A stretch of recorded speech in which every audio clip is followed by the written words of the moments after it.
nongeye kubasuhuza mfite bakunzi ba mwarimu Ben aho mugiye mwirero mu mpande zose zitandukanye ndi wa muhungu wanyu umuhungu w'amahoro umuhungu w'ibyishimo mvuga ibitekerezo byanjye bya politike n'uburezi nemye kandi nisanzuye ntarya indimi n'iminwa kandi nkaba mbivugira mu buhungiro abahamenyereye n'ukuri ndabashimira cyane ndabibona mukora like ndabibona pe kandi n'ukuri ndabashimira tumaze kuba umuryango w'abantu 11,000 ntabwo tukiri bake beza ahubwo turi benshi beza hanyuma rero abashyashya mu kihagira namwe muhawe ikaze uwumva duhuje akore subscribe kugira ngo tujye twibanira mu biganiro byacu hanyuma rero muri uyu munsi mbere yuko dutangira ikiganiro kamanze mbaririmbira akaririmbo ka Kizito Mihigo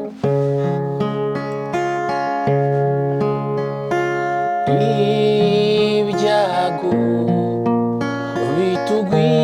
bitugwira bitwegereza Imana si bidutera ubwiremera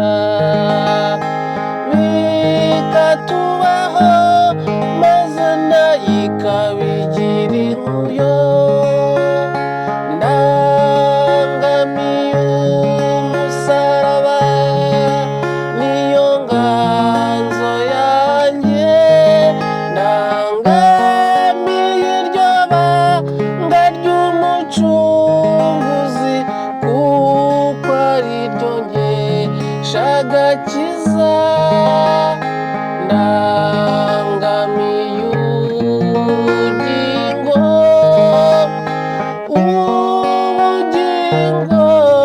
buhoraho none simeze neza mu muhogo ndimo ndabyumva kandi bitewe n'akantu ndiye hariya ndiya kabiswi rwose kanteje ibibazo ubundi kirazira iyo uri buririmbe wirinda kurya ibintu birimo isukari n'amavuta kandi nguko rero ubwo tuba tugiye reka rero mbabwire ikintu nshaka ko tuganira ndashaka ko tuganira ku tuntu tubiri uzi ko ntabwo ndi kubona impamvu Dr Bizimana Jean Damascene minisitiri wa minubumwe ndabona rwose noneho birakabije pe birakabije biteye ubwoba ubundi mu buzima busanzwe ushobora kwibaza amavu n'amavuko y'iriya ministeri hariho ikintu bitaga komisiyo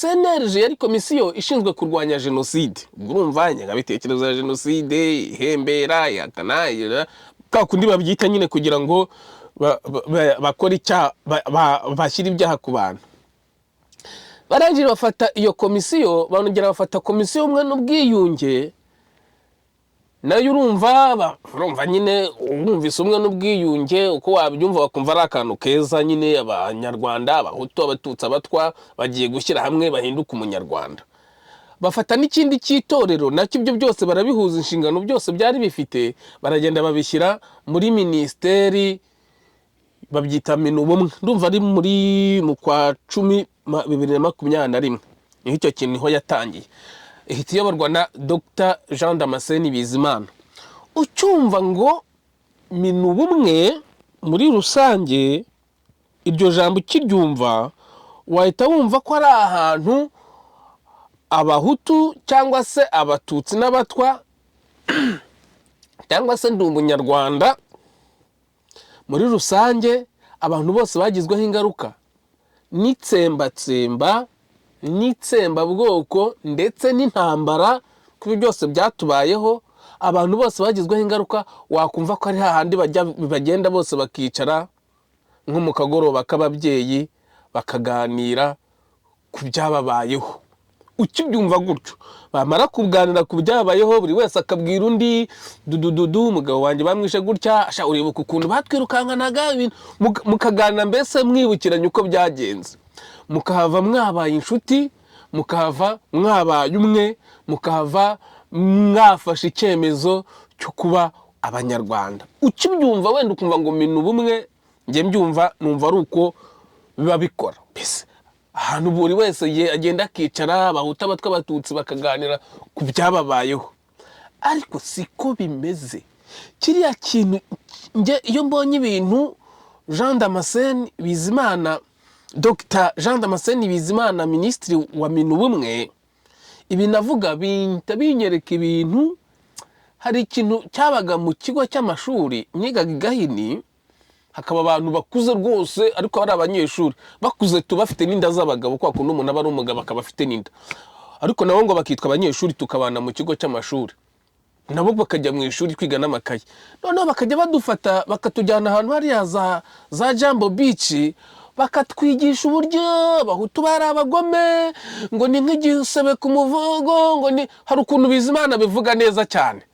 Yamara kubivuga nkahita mbona ni ba bantu neza neza batujyanaga ahantu bakatwigisha, bakatwumvisha uburyo Abahutu batumye Abatutsi bahunga, bakabatesha ibyabo. Mbese hari ukuntu uriya Jean Damascene arabivuga neza, nkahita mbona bamwe muri ba banyeshuri b'Igahini uburyo batujyanaga Jambo Beach hariya, bakabituganiriza, hanyuma n'ababishoboye bakanahita banarahiza abantu muri FPR, bakabandika ku dupapuro ntawuzi aho batujyana. Uyu munsi ibyo bintu uko bitakibaho mu mashuri, nabonye byarimukiye muri minubumwe, kandi ibyo bintu ukuntu nabonaga nge icyo byari bigamije icyo byari bigamije kwari ugusesereza ikintu cyitwa abo twita interahamwe. Ubundi interahamwe ngo ni Abahutu, ariko iyo bavuze interahamwe ahanini hiyumvamo Abahutu. Kwari ugusesereza Abahutu, maze abo bahungu nabo si ukuvuga ibintu ngo mbese sinzi uburyo, ntabwo nabasha kubisubiramo neza. Njye narabyumvaga gusa nkanjye wari uzi ko mfite agakarita k'imirire k'icyumweru kubera ko ntarirwaga na farge cyangwa se na bya bigega bindi, nyine narabyumvaga nkumva ndimo ndakomereka. Hanyuma ibyo bintu kubera ko bitakibaho byimukiye kwande kwa Jean Damascene muri minubumwe. Bavandimwe, iyo bavuze ngo muri Abanyarwanda, ngo ndi umunyarwanda, ibirimarima byose bikagendera mu ntuza mu kigare, bikiyibagiza ko muri ndi umunyarwanda hakiri ibigega byitwa ngo za Ibuka, hari Ibuka, hakaza biriya bigega byose byita ku bacikacumu, Ibuka, sinibuka n'ibindi. Noneho ugasanga umuntu arimo aragendera muri icyo kigare yitwa ngo ndi umunyarwanda, ariko akiyibagiza ko hari ahantu ba bantu b'Abatutsi b'abacikacumu bagenda bo bakicara bakavugira ibyabo, bakanahatererwa inkunga. Noneho bya birimarima bindi bikagendera mu kigare ngo turi Abanyarwanda, wajya no kubigira inama bikagutera amabuye ku mbuga nkoranyambaga. Ari naho nababwiye cyagiye ngo ndi umusazi, ubundi ku gihe cya Habyarimana abasazi twabateraga amabuye. None n'uyu munsi abasazi baracyaterwa amabuye ku gihe cya Kagame wapfuye, ugasanga nyine ingoma zose ni zimwe. Ubundi buriya mu Rwanda nta ngoma yigeze ibaho. Ubwo rero minubumwe uyu nguyu bamwihaye kuko ngo yavuze ngo ntiyigeze yonka amashereka y'umuhutu. Mwumva umuntu ushinzwe kunga Abanyarwanda igihugu kikaba. Mbese kiriya kintu cya minubumwe ngewe iyo nkireba gifite izina ryiza, ariko gifite urwango rwo gutsemba Abatutsi, rwo kuzakorera jenoside Abatutsi, wo kuzakorera jenoside Abahutu, tutaretse n'ubundi iyo bakorewe itaravuzwe, ariko hari indi noneho yo kubatsemba bagashira, n'udashize agahunga nkatwe, ku buryo igihugu kizasigara ari icy'Abatutsi gusa n'abacikacumu. Ibyo bintu njya mbibona. Hanyuma rero bavandimwe, mureke kugendera mu ibyo bigare ngo mwiyite ndi umunyarwanda. Hari za Ibuka n'ibindi, hari za Ibuka, za ARG, za Avega, za RK. Ibyo byose ugasanga ni ndi umunyarwanda, ariko akagira ko kantu nyine bagenda bakihegeka bakagambanira abahutu, ibihutu nabyo bikagenda byasamye, turinda umunyarwanda, wavuga ikintu ushaka kubagira inama bagatera amabuye. Mwitonde sha, mwitonde bahutu, mwitonde. Kandirimbe nuba natangiye kujya muri muntu.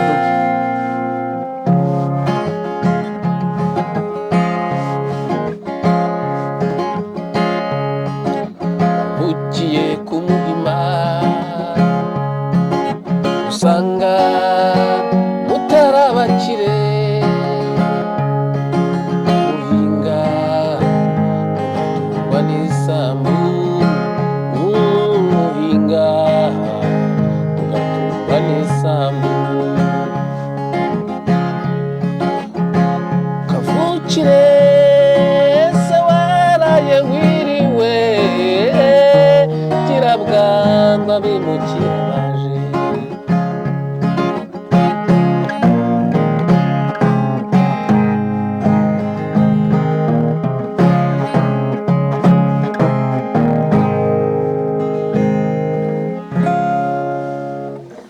Aha, nagarutse muri muto.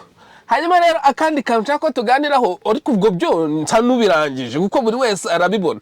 Nge CNLG ubundi abanyarwanda bakabaye umunyarwanda igihe mu gihe cyo kwibuka jenoside kuva ku itariki 6 kugera ku itariki 13, ubwo ni mu ijoro ryo ku itariki 16, umuntu wese wariho muri cya gihe ntashaka kuvuga, nge nabuze n'izina nkita.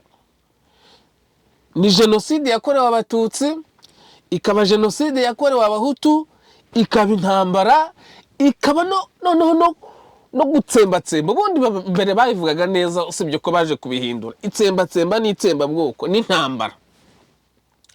Kirya gihe ubundi bantu bakabenda umunyarwanda igihe mwicaye hamwe mukaganira, umwe akabwira undi ibyo yabonye ibyamubayeho, undi akabwira undi ibyamubayeho, usibye ko byanatinze.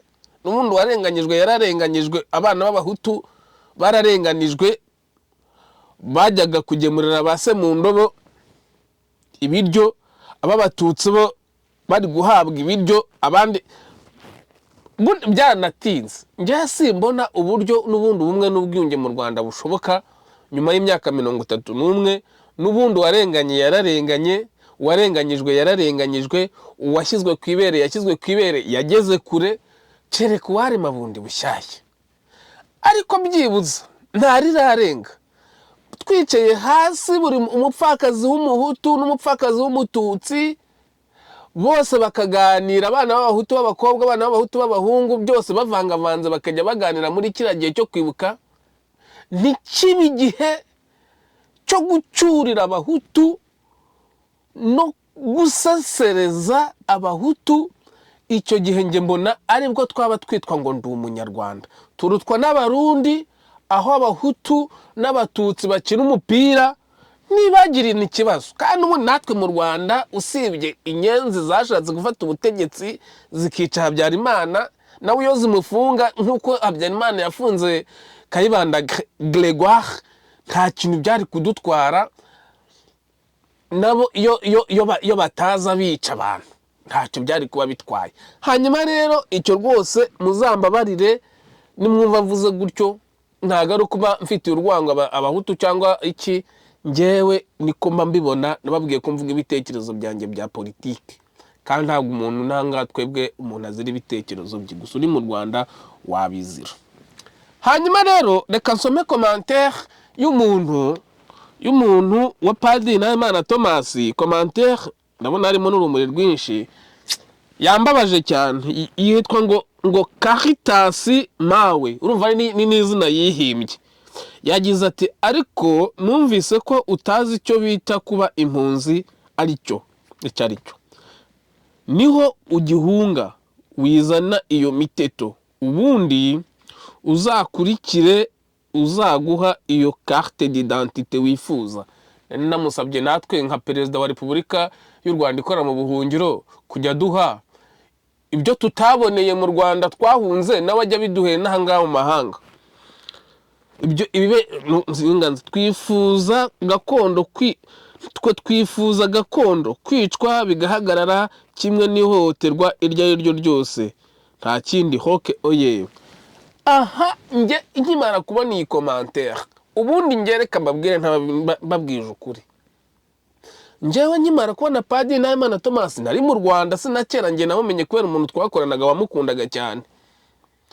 Mbona ngo abaministiri ngo barimo bararahira kuri internet, ndavuga nti buriya njye uko nabyumvaga mu mutwe wanjye ndi mu Rwanda, naravugaga nti buriya abantu b'impunzi kuko ari perezida wa Repubulika y'u Rwanda ikorera mu buhungiro, buriya impunzi zirahura nawe bakagira ibyo baganira, bagashyira ibintu ku murongo, mbese ukumva ko ari igihugu cy'u Rwanda kiri mu buhungiro.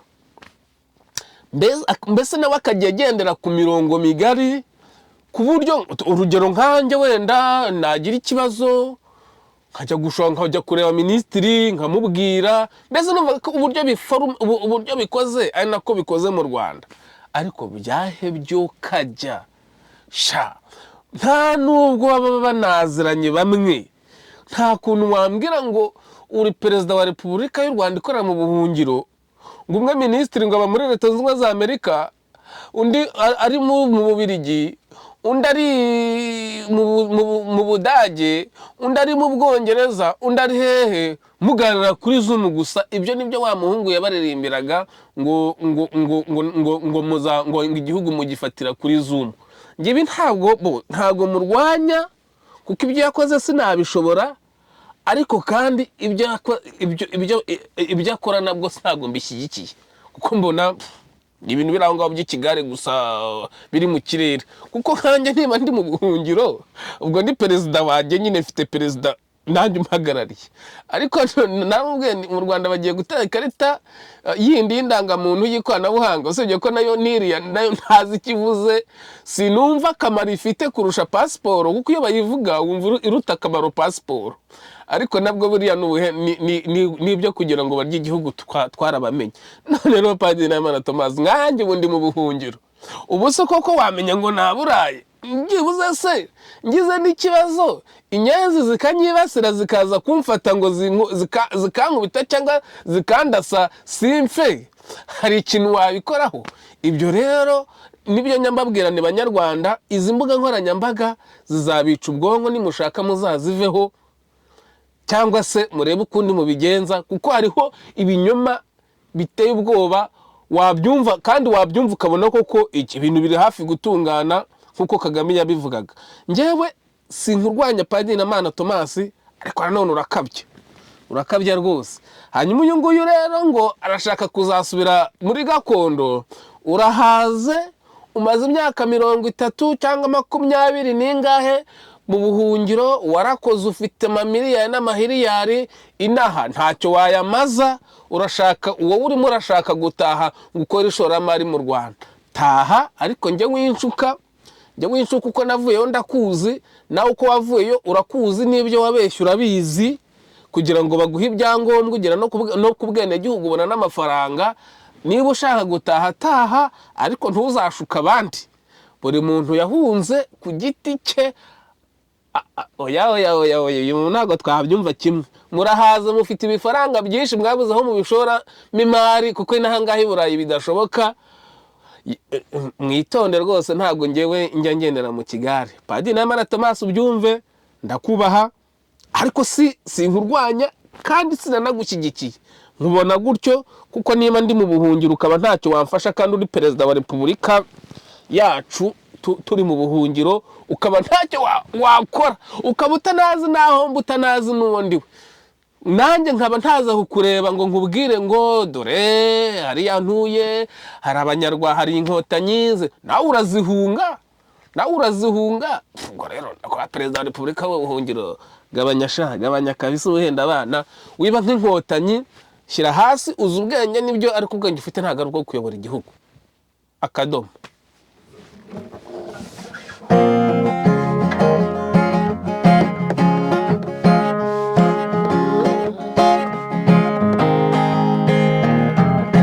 Inota rero yangira arangiye, njye nuko nteye, sinya nca ku ruhande cyangwa ndya iminwa n'indimi, ngayo nguko ubwo abamukunda mu nyange nta kibazo ariko mujye muntinya nkuko inkotanyi zinyanga zikaninya namwe bijye bimigenda gutyo Imana y'amahoro bampera umugisha nakagaruka